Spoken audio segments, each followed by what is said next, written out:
aqui em nossa cidade, na província do Maranhão, não se podia fazer a escolas para o ensino de mulheres. Veja que loucura, né? E aí, quem é o pioneiro nisso é um jesuíta revolucionário que aqui esteve em São Luís, adorava São Luís, chamado Gabriele Malagrida. Então este senhor esteve aqui no dia e funda o recolhimento de Nossa Senhora da Anunciação e Remédios. Provavelmente aqui nessas redondezas entre Santa Teresa e Remédios, né? 5 de agosto de 1753, Gabriele Malagrida, primeira escola para mulheres.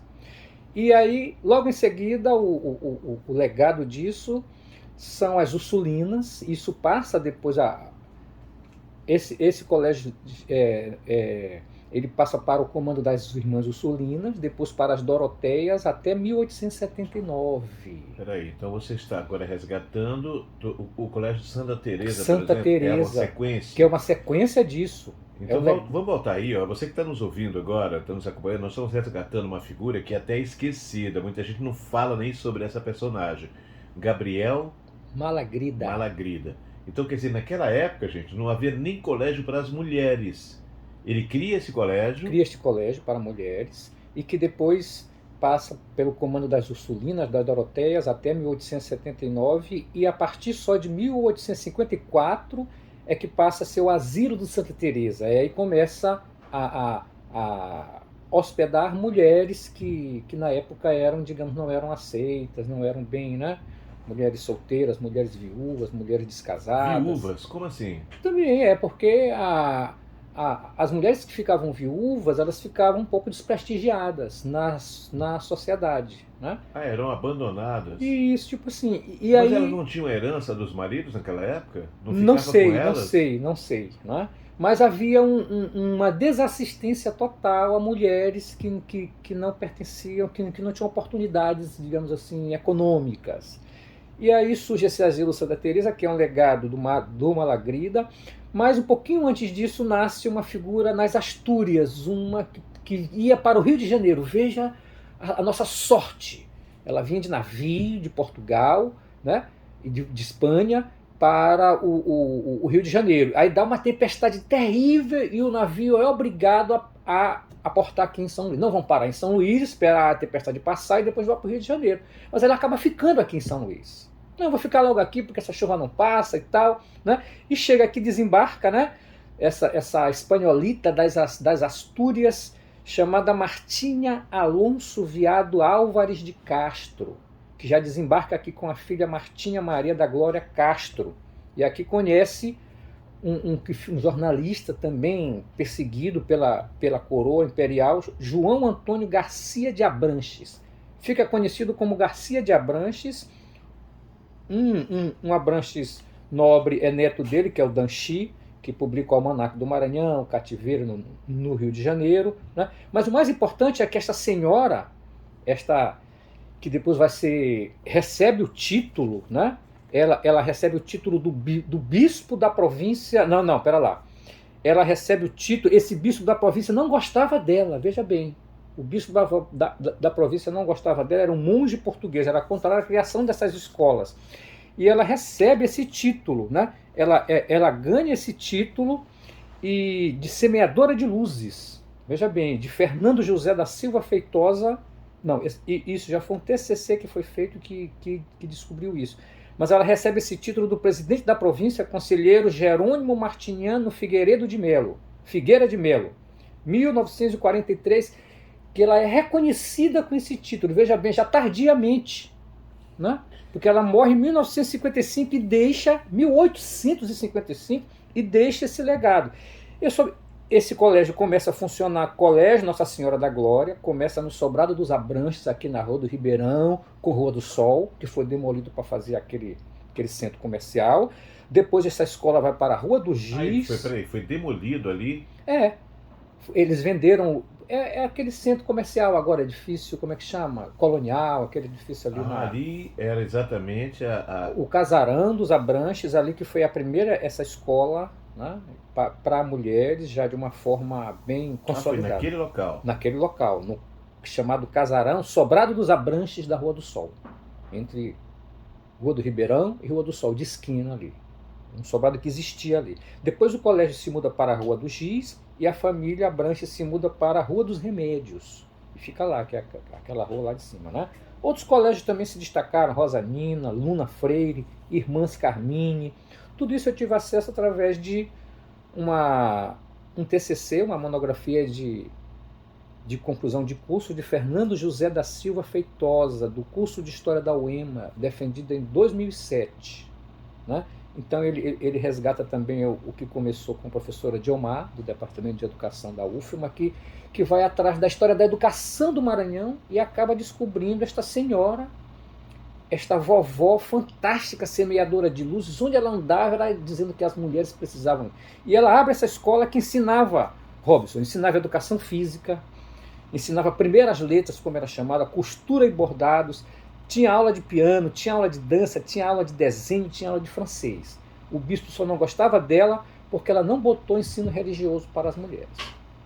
Né? Não sei porquê, né? Porque o bispo não gostava dela, ela não gostava do bispo, então ela também, né, não deu o braço a torcer. Mas há um contato interessante que a melhor amiga da semeadora de luzes, que morava na casa dela, estava sempre lá conversando, é a matriarca de Américo Azevedo, Aloysio Azevedo e Arthur Azevedo, nada mais, nada menos.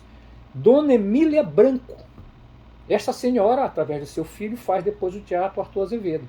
Mas, antes do Teatro Arthur Azevedo, as companhias europeias, as companhias do Sul, que tinham os espetáculos, todos se apresentavam no Colégio dos Abrantes. Era o nosso teatro, era o nosso centro de cultura, né?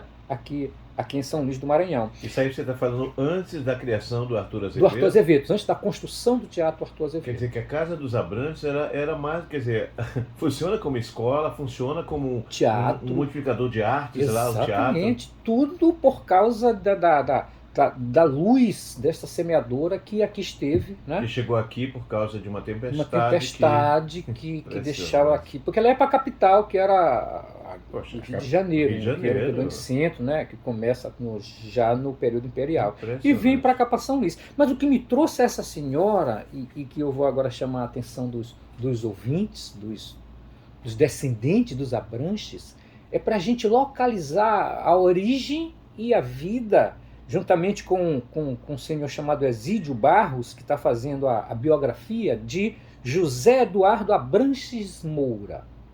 Aí tem algumas modificações. José Eduardo de Abranches Moura, a gente encontra José Eduardo Abranches de Moura. Mas deve se tratar da mesma pessoa, né, que era um professor de astronomia, de física, era engenheiro militar, morava aqui em São Luís, faz o primeiro observatório astronômico, provavelmente das Américas, no Amazonas, onde ele trabalhava fazia a missão como militar, e ao voltar para São Luís, ele transfere para cá, traz para cá e funda aqui em São Luís a primeira escola de astronomia com 4 telescópios fantásticos. A primeira escola de astronomia da América Latina. Isso não foi descoberto por nós. Foi descoberto por acaso por um astrônomo pesquisador de Florianópolis, né? o Amorim, e ele Alexandre Amorim, e ele descobre isso consultando os periódicos lá do Boletim de Astronomia Parisiense, onde está lá uma foto do eclipse total do Sol de 1919, fotografado pela equipe por esse senhor José Eduardo Abranches Moura e publicado lá no museu, quer dizer, no boletim, está lá no Louvre, muito bem guardado, como uma preciosidade, né? Porque o eclipse foi total em Sobral, esse eclipse, de 1919. Ele escureceu total em Sobral. Mas em São Luís ia escurecer parcialmente. O Sol fica tapando, a Lua fica tapando metade do Sol. E ele consegue bater essa foto aqui e mandar, né, para Camille Flammarion, que era o maior astrônomo da Europa praticamente. Então, a gente precisa resgatar a história deste rapaz chamado José Eduardo Abranches Moura. A gente soube que ele falece no Rio de Janeiro, né? E não se sabe mais o legado dele aqui, onde estão esses telescópios. O Paulo Melo Souza achou, por acaso, nas tralhas lá do Instituto Histórico Geográfico aqui do Maranhão, esta foto perdida por lá. Uma foto de um casarão na Jordoa, né, provavelmente na Jordoa, com os 4 telescópios, né, fazendo observação do eclipse total do Sol de 1919, a fundação do Colégio Astronômico Camille Flammarion. Então, quando a gente participou do Encontro de Astronomia Nacional, que foi apresentado isso, e o Alexandre Amorim chamou, gente, a gente tem que ter bem aqui na frente o pessoal do Maranhão. Agora, o que tem de mais interessante na contribuição desse José Eduardo é o discurso dele da criação desse observatório astronômico aqui em São Luís, que também foi publicado pela Pacotilha. É um discurso exaltando, por influência da avó dele, da semeadora de luzes, exaltando o papel e a contribuição importantíssima das mulheres na ciência e na astronomia. Então você vê, os maiores feministas eram homens. Entendeu? Quem começou realmente a valorizar o trabalho das mulheres eram homens de destaque.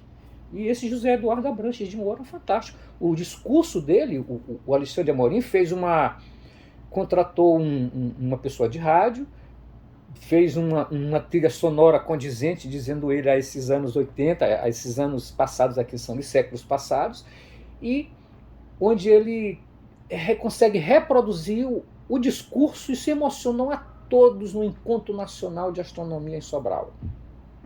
Foi agora fazendo 100 anos, 2019, né? A gente esteve lá. E a gente fica aqui sem saber nada, a gente fica sem ter como ter acesso a isso, entendeu? É uma coisa lamentável. Fica a dica de resgate como é o nome dele? José Eduardo Abranches Moura. Quem estiver então nos ouvindo, sempre aparece alguém para mandar, manda depois o recado aqui pra gente, tá? Eu estou com o meu tempo estourando aqui com o Brini, então fica esse recado. Lembrando o seguinte, essa nossa conversa aqui vai estar no meu canal, Robson Júnior na Rede, lá no Contador de Histórias Reais, trazendo exatamente essa conversa que a gente teve hoje com o nosso querido Sérgio Brenha, entendeu? Então você vai lá e vai acompanhar, aí você pode